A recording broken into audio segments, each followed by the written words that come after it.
Hey y'all, what's up? It's your girl Rock. What's another word of the day? I'm super excited to share with you guys what thus saith the Lord. The topic word of the day today is called a matter kept in mind, firmly decided. A matter kept in mind that is firmly decided. And my reading will be from the book of Genesis, chapter 41, verse 32. I'm going to read this verse for you guys, give you guys a backdrop of the story as I always do, and I pray the word bless you as it has already tremendously blessed me. Are you guys ready? Are you ready? Are you ready? Here it goes. Okay, so the text reads this.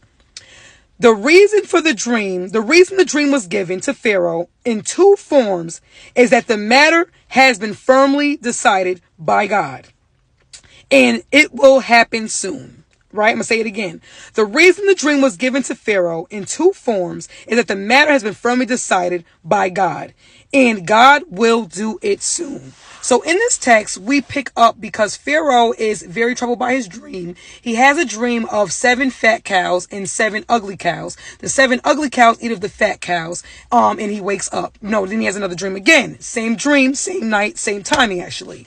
And the Bible says that he then dreams of 7 healthy grain and how 7 thin grain ate up of that 7 healthy grain. And he sent for Joseph as he heard that Joseph was a person who was able to interpret dreams. And Joseph came on the scene and began to explain to Pharaoh what the dreams meant. And the dreams meant that the Lord was going to send 7 years of abundance and 7 years of famine, right? In the Bible reads this particular text, we pick up where it says, and the reason why Joseph says to Pharaoh, the reason why the dream was given to Pharaoh in two forms is that the matter has been firmly decided by God and it will be done soon, right? Look at what it is to be firmly decided. It means to be secure. It means to be resolute. When something is resolute, it is admirably purposeful, it is determined, it is unwavering, it is adamant, it is single-minded. So when God had this come to pass, when it comes to the dream that Pharaoh had, God was single-minded in this. He didn't need nobody's pat on the back. He didn't need no one's sanctioning. He didn't need no one's approval. He didn't need no one's opinion. He was single-minded with this thing, right? This matter was fixed. This matter was set. This matter came with no hesitation. It was unflinched. It was unshakable. It was strong-minded. It was strong-willed. This thing was firmly decided, right? And a sign to show that this dream that Pharaoh had was firmly decided to come to pass is because God had caused these dreams to come in two forms for Pharaoh. And this is the part that really blessed me, because when I read the scripture, I was reminded of how Joseph had the same thing happen to him in a couple chapters before. You see, with Joseph, he was having dreams, and he began to have these dreams where at first the first dream showed that he had a sheaf of grain and his brothers had a sheaf of grain, and all the brothers' sheaves of grain bowed to him. Then in that same segment of dream, he saw the moon and the stars, and the moon and the stars bowed to him. I believe he was the moon at the particular time, and the father and his brothers, all the other brothers, they were the stars, and the stars bowed to him. So that was showing him that he was going to be in position. His interpretation of that dream was that he was going to be in position where he's going to rule over his brothers, and the brothers are going to bow to him. He's going to rule over his family. His family's going to bow to him, right? And this, just like Pharaoh, these dreams for Joseph came in two forms. But the thing that happened with Joseph was when he got these dreams, all hell broke loose. He was betrayed by his brothers. He was sold into slavery to Egypt. Then when he got to Egypt, he thought he was going to be good. When he was under Potiphar, who was a man that he was serving, he thought they going to be day ones and right hands. But then the wife was also in love with Joseph. Joseph was also fine, and she wanted to have a piece of Joseph. Joseph ain't want her. He kept sitting here trying to like push her aside.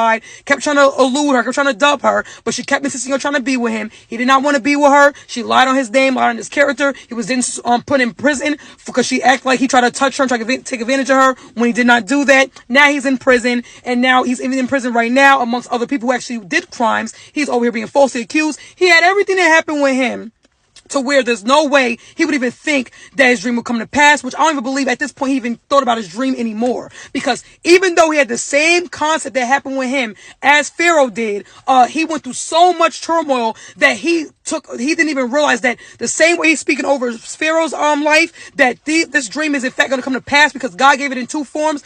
God gave the same concept with Joseph, that he had his dreams in two forms. The reason why he didn't believe though was because he went through so much that he thought that God changed his mind. He thought that his dreams were not firmly decided. I want to park right here, so I don't know who this is for today, but I need you to understand, just like Joseph, just because you have all hell break loose, just because everything in a moment came in your life to show you that these dreams are not firmly decided, you need to understand that this thing that God has for you is unwavering. The dream that he has gave you is decided. The dream that he's gave you is fixed and set. The dream that he's gave you, God was strong-willed and strong-minded about it. He didn't need nobody to basically be in cahoots with him. You need to understand that regardless of what you're facing, because you got these dreams in two forms, just like Joseph, it just shows the adamancy that the Lord had, and these dreams will come to pass. But it's crazy here how with Joseph giving this interpretation for this dream for somebody else, that he laid aside his own dream, not realizing that even though he laid aside his own dream does not mean that God did not come to pass and not allow his dream to come to pass, because his dream was firmly decided no matter what he faced. And so later down the line,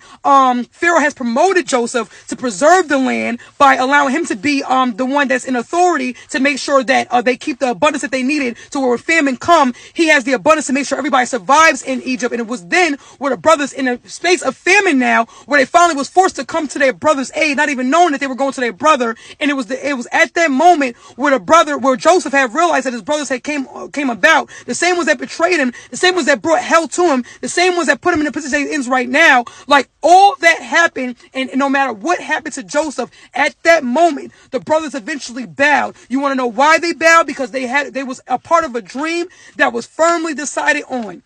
And I don't know what this is for today, but I'm getting hyped for you today. You need to understand that I understand that you've been going through what you've been going through. I understand the betrayal. I understand the turmoil you're in. I understand the famine. I understand that you've been over here being in a space where you're in prison now. I understand that you did everything to lay aside your dream, because all the things that have been coming in your life where you felt like God had not had your dreams be firmly decided. But you need to understand today that your dreams have been firmly decided. It doesn't matter how long it's been. It doesn't matter how much you've been through. You need to understand that your dream has been firmly decided. And I love that Joseph, in spite of him laying aside his dream, he didn't even believe in his dream anymore, but he was in position to still aid somebody else. He was able to still aid someone else of their dream. And that's a sure sign that you're selfless enough to, even though that your dreams did not come to pass, that you were willing to work somebody else's vision. You was willing to work somebody else's dream. And because of that, God sees you in spite of what you've been through. God sees you in spite of what you had going on. God sees you in spite of the betrayal. God sees you in spite of everything you went through. You need to understand that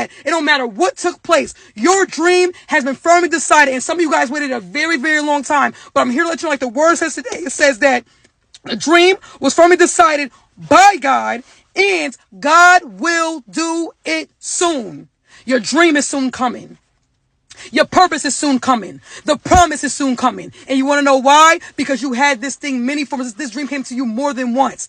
That just shows God's intentionality for the dream that he has for you over your life. And I don't know who this is for today, but even if you laid it down, you need to understand that it was firmly decided. Even when you didn't want to be in cahoots with God no more. Even when your opinion was not in play anymore. It did not matter, because God made this dream firmly decided in such a way where he was single-minded about what he had for you. He was single-minded of what he planned for you. He was single-minded in this firm, decided dream. God bless you. Have a great, great day, and just be encouraged, because I'm telling you right now, you may have seen this thing dead and long gone, but I'm here to raise that dream from the dead and let you know that that dream that you had has been firmly decided. And your faithfulness to work on somebody else's vision, your faithfulness to work on somebody else's dream, your faithfulness is to aid someone else's dream in spite of your dream dying. You need to know that God is resurrecting your dream today to let you know and understand today that that dream that he gave you long time ago has been firmly decided, and no one cannot fix it. No one cannot change it. It is set to do what it's supposed to do, and it will be what it needs to be, because it's been firmly